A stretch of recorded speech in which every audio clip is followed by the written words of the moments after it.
Hey everyone, welcome back to our Slow Burn Dynasty Season 1, Week 7, coming off a massive win against Alabama. I was just doing the editing for that video, and watching it back, I still got nervous.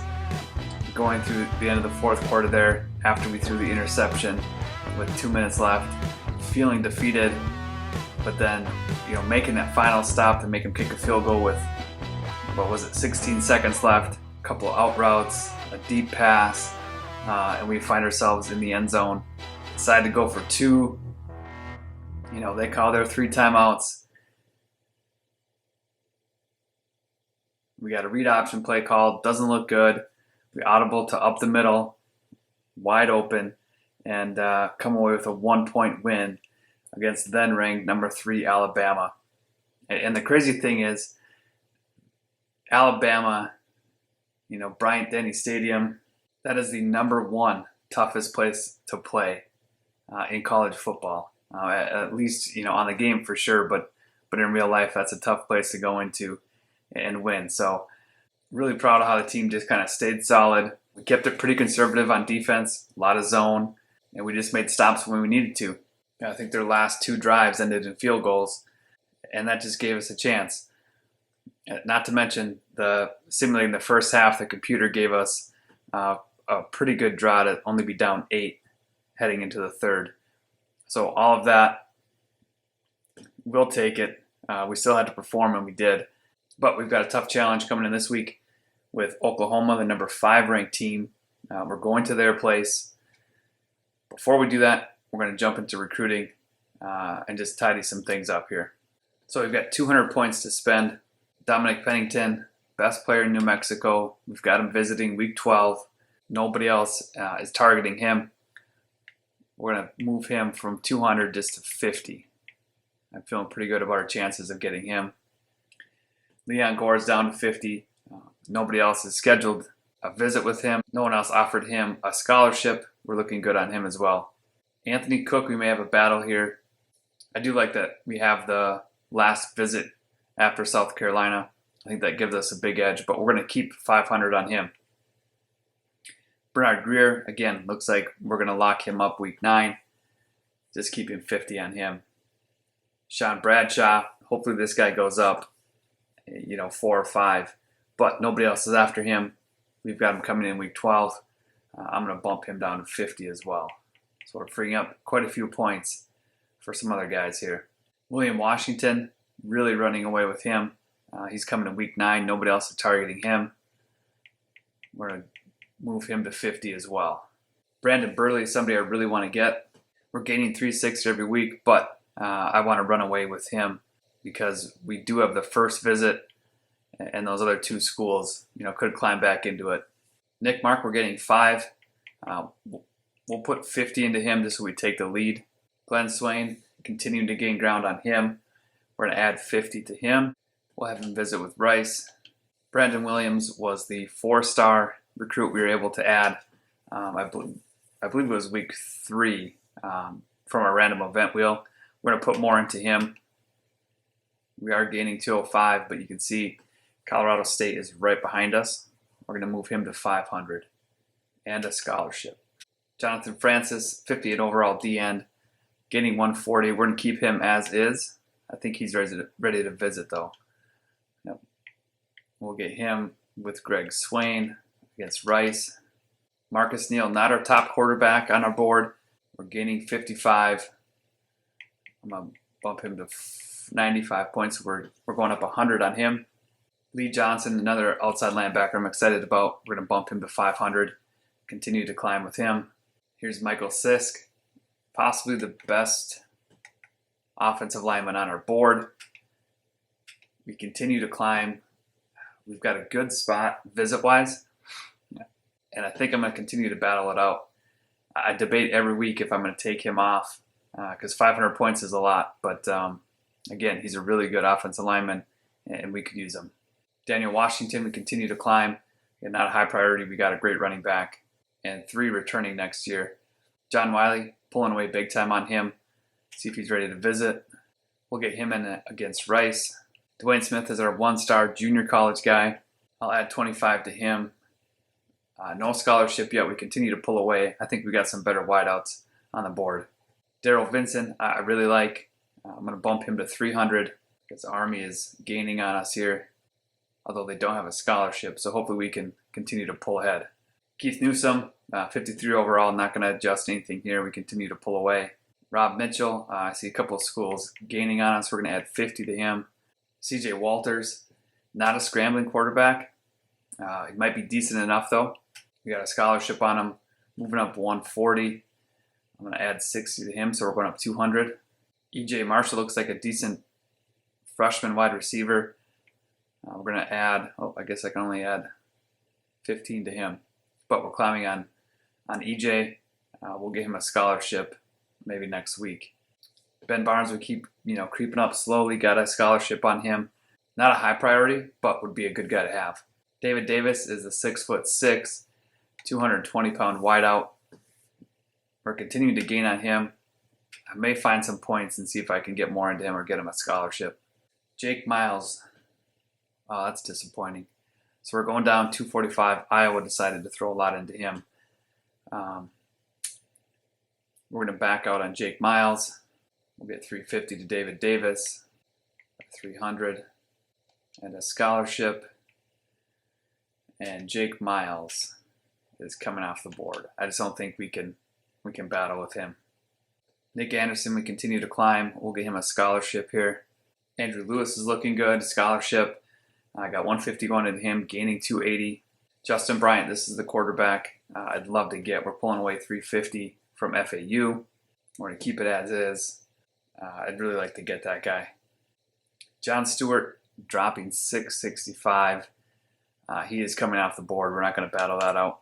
Daniel Clark is a fullback, tight end type athlete. We're gaining 100. We'll keep it as is. I'm actually going to put more points into Nick Anderson quick. So Daniel Clark will continue to ride that out that way. Corey Gray looks like a good junior college tackle. Pulling away 295 on him with a scholarship. That's looking good. Peter Hurd is a cornerback I added a little bit later. Continuing to gain on him, but so is Utah, so we have to keep an eye on that. I'm hoping week 8 we can kind of find some guys outside of our region as well, but for now Peter will stay on. Michael McCauley looks like a good D-end, although not the fastest I don't think, but we're getting 445 on him, so that's a good start. Matt McCullum looks like a good cornerback, although now LSU has offered and is going up 400. We'll have to keep an eye on him for next week and see how that shakes out. And then Jerome Pierce looks like a good outside linebacker that we added last week. So we've opened up 2 spots here. I'm going to target another wideout, and I want to target another cornerback. All right, so after cutting 2 guys off the board, I went back and added Ted Bailey, wide receiver out of Colorado, and William Larson, a cornerback out of Utah. We've got 2 more visits here that I missed. We got Lee Johnson who wants to come in. This is great. We'll get him against Rice. And then Justin Bryant wants to come in. He'll come in against Rice as well. All right, so our recruiting board is shaping up pretty well. We don't have any recruits signed. I think technically we're last in the nation. But week 8 is kind of when things start shifting. Guys start signing. Week 9 is when we can get our guys in for visits. So after week 9, I'm thinking we'll have a lot of guys signed. I'm hoping we'll have a lot of guys signed, and we'll be able to go after guys outside of our region in week 8. So still a lot to do recruiting wise, but this is the best part of the game for me. I really enjoy it. So hopefully you enjoy these recruiting episodes. But that's it for this week. All right, let's take a look at the number 5 ranked Oklahoma Sooners. Lincoln Riley is the head coach. Offensively, they got the ECU air raid playbook. They're going to pass it a little bit more than they run. They're going to be fairly conservative, and they're not going to go no huddle. Defensively, they got the 4-2-5 playbook. They're going to defend the run and the pass equally, but they're going to be very aggressive on defense. So we got to be ready for that. Coach skill-wise, Lincoln Riley's at 53 overall.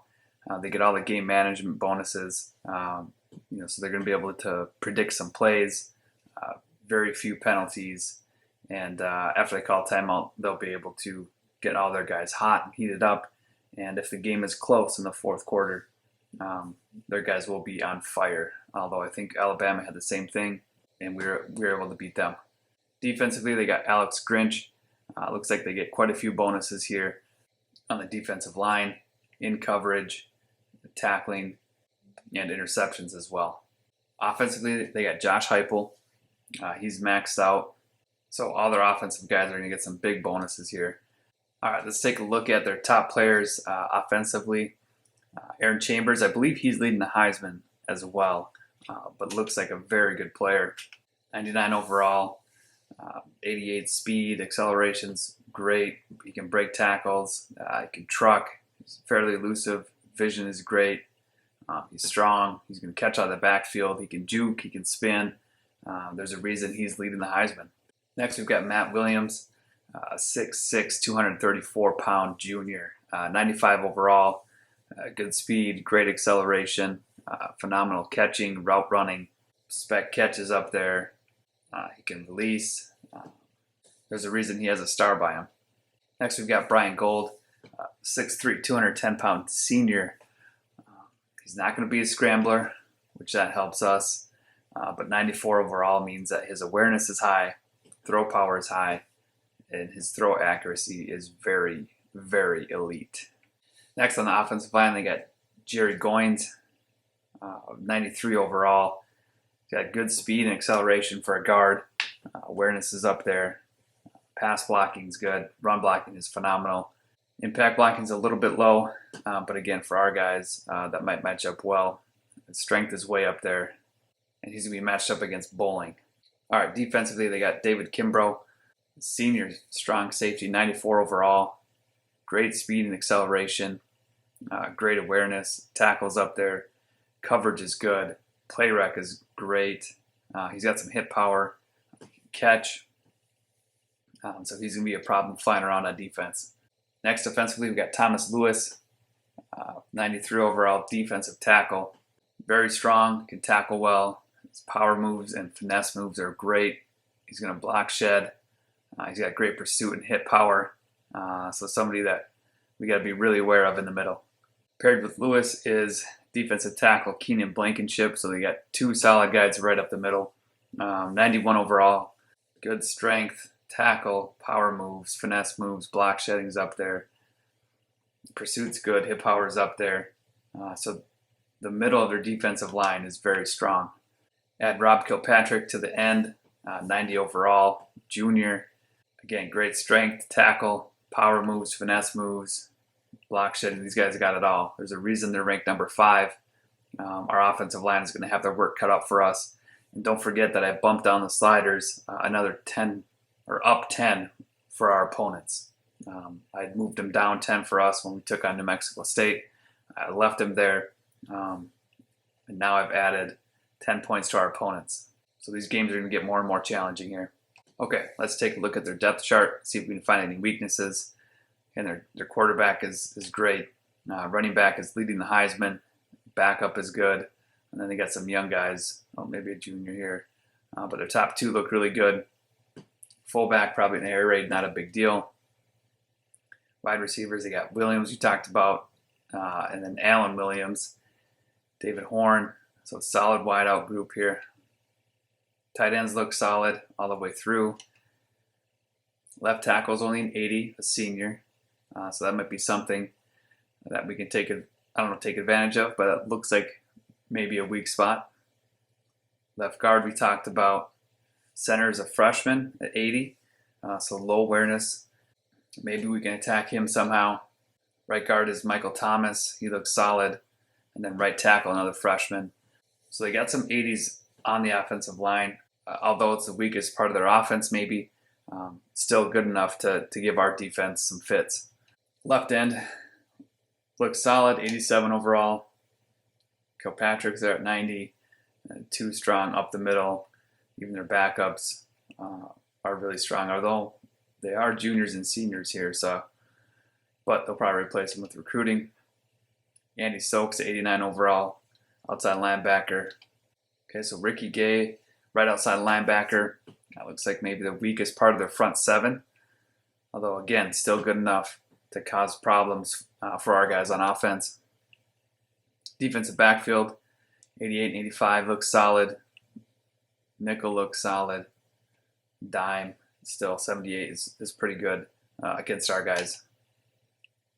Free safety, 85 overall, sophomore. And then there's David Kimbrough, a strong safety.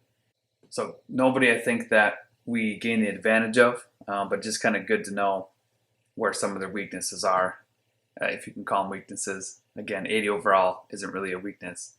Some things that we can maybe highlight in attack to give us the best chance to win. Freshman kicker at 79, punter at 62. So their kicking game may be suspect. We'll see. And Jerry Goins is their long snapper. All right, after taking a look at Oklahoma, it's going to be another tough test. Sliders have been made more difficult. We're on the road.